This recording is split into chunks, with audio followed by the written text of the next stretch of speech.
ky 10 mujor e ka dëshmu që Zoti Kurti është një strateg shumë i mirë politikisht.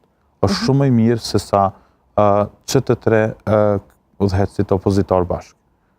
E futi vendin në një krizë, luajti lojën të cilën e kemi diskutu këto me votim të fshehtë, me votim të hapur për 10 muaj të tërë, vendosi emra të ndryshëm për kandidat, për pozita të ndryshme. 4 emra ishin sa i përket zgjedhjes së kryetarit parlamentit. Pastaj arriti ta vendosë zotin Glauko Njufca në vendin e tij për kryeministër.